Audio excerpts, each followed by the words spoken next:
BGI যে বিমানটা বিধ্বস্ত হলো, হ্যাঁ, it is an old technology, 50-60 সালের টেকনোলজি।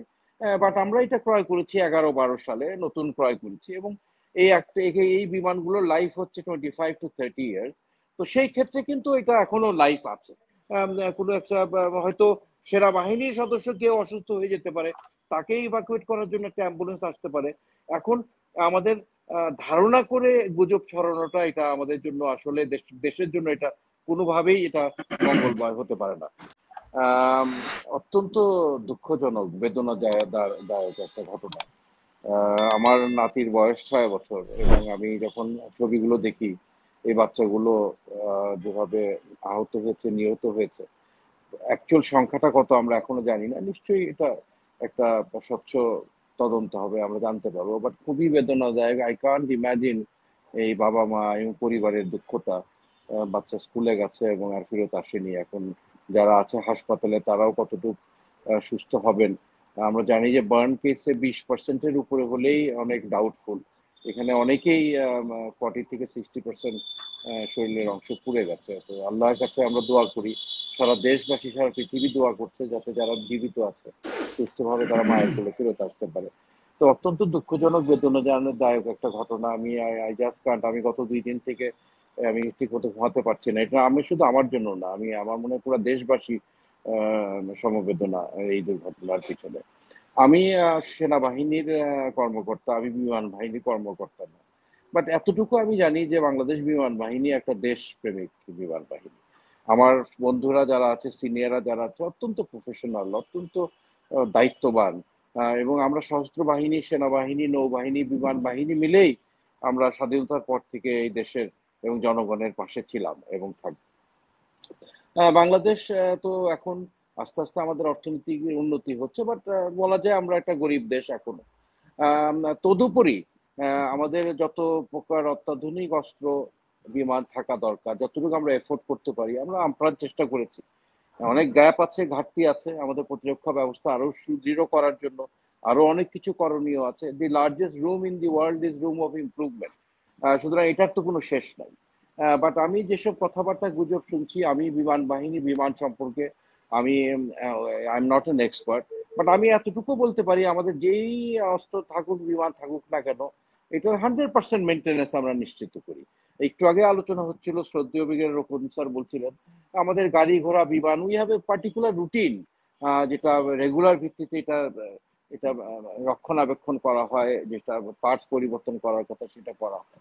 এবং এই যে F-7 BGI যে বিমানটা বিধ্বস্ত হলো, হ্যাঁ, it is an old technology, 50-60 সালের টেকনোলজি। বাট আমরা এটা ক্রয় করেছি 11-12 সালে, নতুন ক্রয় করেছি। এবং এই বিমানগুলোর লাইফ হচ্ছে 25 to 30 ইয়ার্স। তো সেই ক্ষেত্রে কিন্তু এটা এখনো লাইফ আছে। হ্যাঁ, এটা এখন বিমান যুদ্ধে আমাদের শত্রুদের বিরুদ্ধে যুদ্ধ করার জন্য তার যোগ্যতা হয়তো নাই, because it is a 3rd generation aircraft. এখন 5th জেনারেশন মার্কেটে চলে আসছে। বিমান যুদ্ধ করার ক্ষমতা না থাকলেও আমাদের প্রশিক্ষণ ও অন্যান্য কাজে এবং সীমিত যুদ্ধ করার ক্ষমতা তারা রাখে। এবং যদিও ব্যাপারটা অত্যন্ত দুঃখজনক, এতগুলো প্রাণহানি হয়েছে, আরো হবে। বাট এটা accident can happen anywhere, any time. এবং বর্তমান পরিস্থিতিতে আমি নিশ্চিত, আমি কনফিডেন্ট দ্যাট বিমান বাহিনী প্রধানের নেতৃত্বে যে তদন্তটা হবে এটা অত্যন্ত স্বচ্ছ একটা তদন্ত হবে। আমরা বের করার চেষ্টা করব যে কেন দুর্ঘটনাটা ঘটেছে, এটা পরবর্তীতে আমরা কিভাবে এটা অ্যাভয়েড করতে পারি। এই যত কিছুই হোক না কেন, যে প্রাণগুলো চলে গেছে এগুলো আমরা ফেরত পাবো না।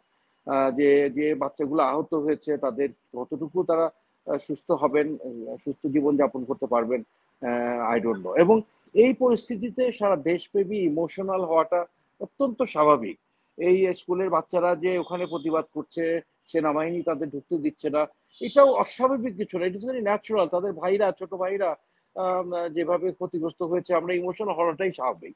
বাট এগেন, একটা বিমান যেখানে বিধ্বস্ত হয় সেই এলাকাটা সুরক্ষা করাটাও কিন্তু আইন শৃঙ্খলা রক্ষাকারী বাহিনীর এটা দায়িত্ব। এবং এই এভিডেন্স যাতে নষ্ট না হয় সেই কারণে কিন্তু এটা একটা বেষ্টনীর মধ্যে প্রশ্ন উঠেছে যে আপনার এই যে রাত 2টার সময় অ্যাম্বুলেন্স গিয়েছে, তারপরে সেনাবাহিনী ওইখানে লাশ গুম করা বা ওইখানে নিহতদের এরকম একটা অভিযোগ উঠেছে।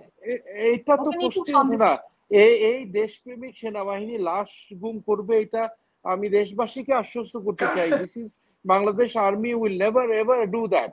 এমনও তো হতে পারে যে রাত্রেবেলা কি হচ্ছে আমি জানি না, হতে পারে যে এমন আনাচে কানাচে হয়তো কোনো ডেড বডি ছিল, বিকজ ওখানে তো একটা বিশৃঙ্খল পরিস্থিতি। আমি জানি না এক্স্যাক্টলি দুর্ঘটনাস্থলে কি হয়েছিল, নিশ্চয়ই কোনো কারণে কোনো একটা হয়তো সেনাবাহিনীর সদস্য কেউ অসুস্থ হয়ে যেতে পারে, তাকে ইভাকুয়েট করার জন্য একটা অ্যাম্বুলেন্স আসতে পারে। এখন আমাদের ধারণা করে গুজব ছড়ানোটা এটা আমাদের জন্য আসলে দেশের জন্য এটা কোনোভাবেই এটা মঙ্গলময় হতে পারে না। আমাদের at this situation, at this juncture, we have to remain United. এবং দেশবাসী ইমোশনাল হবে, ছাত্ররা ইমোশনাল হবে, সেনাবাহিনীতে এই এলাকাটা সুরক্ষা রক্ষা করবে, সবকিছুই স্বাভাবিক। এর মধ্যে একটা ব্যালেন্স আমাদেরকে করতে হবে। উপদেষ্টা দুজন গিয়েছে, উত্তেজিত জনতা তাদেরকে কিছুক্ষণ আটকে রেখেছে, এগুলো all are this are part of the expression of emotion by the people. আমরা সবাই ব্যথিত, সবাই ভারাক্রান্ত, এবং আমি জানি না কতদিনে আমরা এটা